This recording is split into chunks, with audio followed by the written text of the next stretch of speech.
Iya, lagi-lagi selamat sore dan selamat hari apa saja ketika berjumpa kami di media sosial maupun di YouTube dari studio channel Danang PK 2019. Hari ini hari Selasa tanggal 12 Januari tahun 2021. Ya, kita mau bicara apa? Ada yang menarik. Kawan saya minta diulaskan bicara tentang Jack Ma. Tentang siapa itu Jack Ma? Oke, akan kita bahas pada hari ini.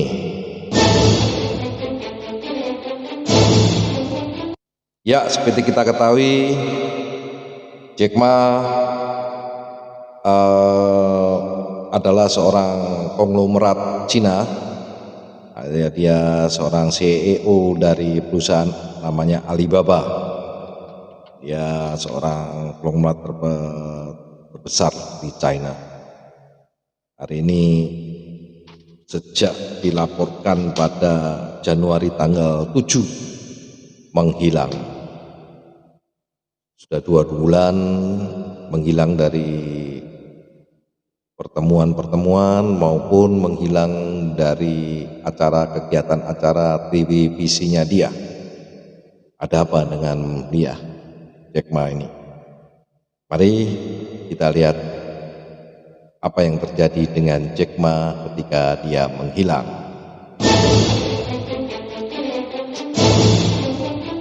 Ya, Jack Ma seperti saya katakan tadi, dia adalah CEO daripada Alibaba Group, dari e-commerce, perusahaan yang jual beli dengan online gitu ya. Dan konon katanya di Pingu adalah salah satu anak perusahaan dari Alibaba. Pingu sempat mau launching di Indonesia, tapi sayang karena wabah corona sampai sekarang Pingu tidak jelas kapan dia launchingkannya. Diketahui Jack Ma inilah tadinya tidak mengenal komputer.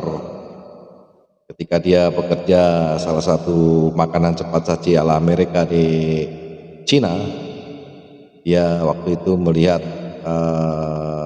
internet. Kemudian dia mencoba mencari sebuah kata Coca-Cola ataupun suatu minuman yang ada di Cina. Dari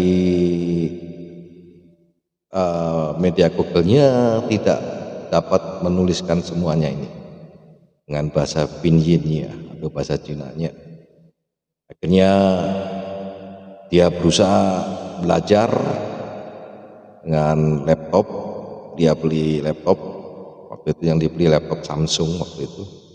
Kemudian dia belajar dan dia mempekerjakan orang-orang yang pandai tentang computerize, dan akhirnya dia menjelma menjadi bisnis e-commerce terbesar di Asia dan mungkin di dunia juga ya. Itulah si Jack Ma.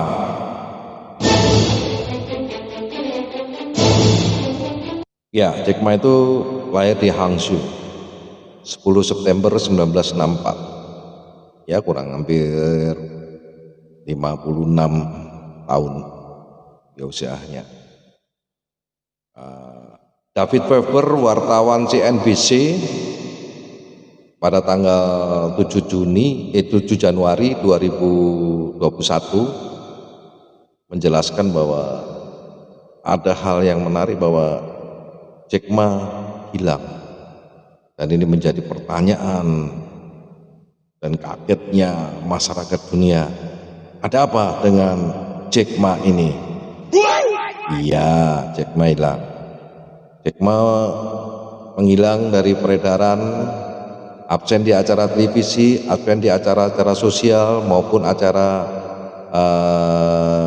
dia sebagai motivator, hilang. Ada apa dengan dia? Itu. Awesome. Dibilangin kok asa-asa. Ya itulah Jack Ma. Nah, kira-kira apa yang terjadi?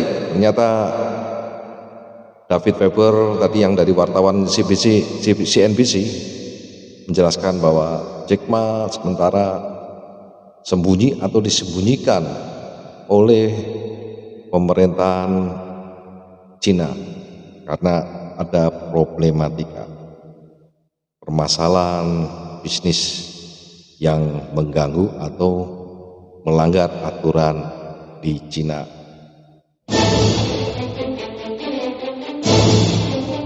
Lalu apa yang diganggu dengan masyarakat ini?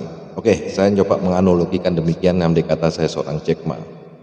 Oke, saya mencoba membagi, ada berapa orang pinjam, pengusaha-pengusaha pinjam dengan uang saya tidak punya bank, dengan uang kemampuan keuangan saya pinjam mereka, rata-rata katakanlah saya pinjami 1 M dengan jaminan berbagai surat-surat berharga termasuk sertifikat dan sebagainya, dan kemudian surat-surat itu yang dari KD itu yang diserah terimakan kepada saya dengan perjanjian untuk bisa dipinjamkan bank ke bank lain dengan surat kuasa tadi, jaminan itu saya buat pinjam di bank-bank Cina dengan mungkin saya markup dengan nilai yang besar.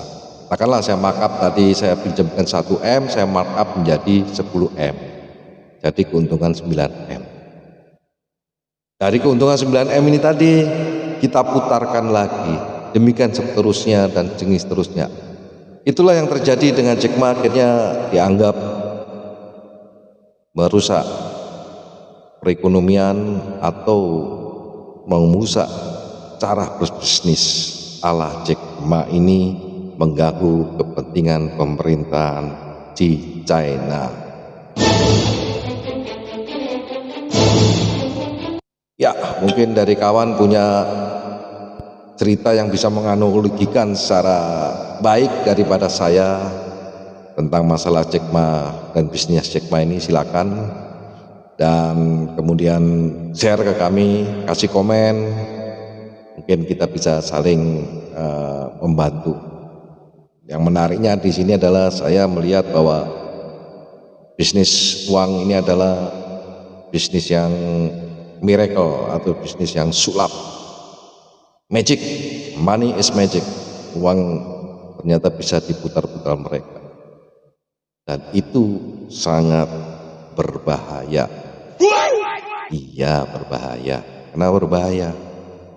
Akhirnya yang dijaminkan punya diutangkan kemana, itu akhirnya membebankan daripada yang pihak pertama yang menjaminkan kepada Jack Ma itu.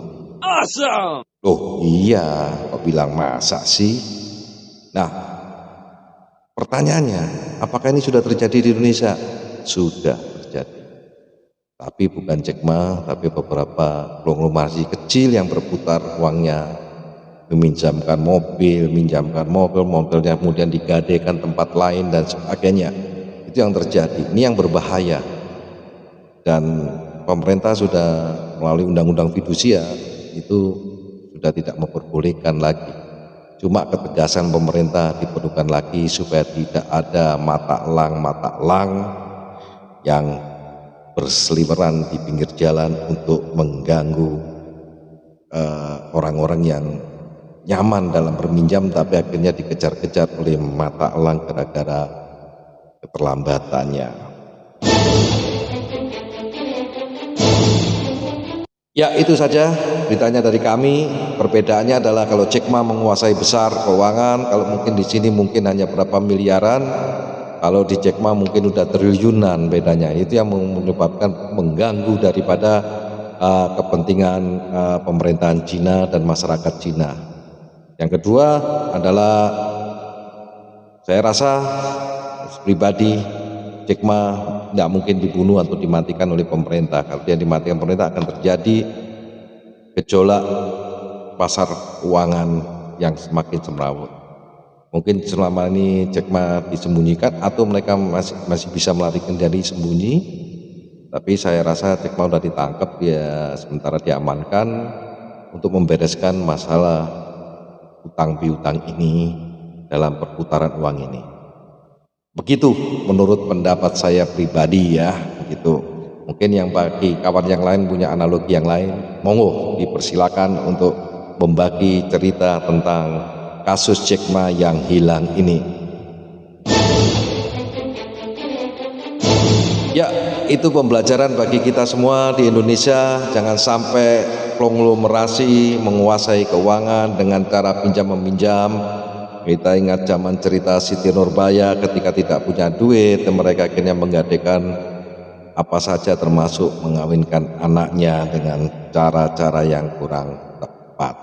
Demikian, dan tetap semangat di hari Selasa ini walaupun sudah sore menjelang malam menuju hari yang saat ini kita merekam, dan salam sukses selalu, salam satu Nusantara.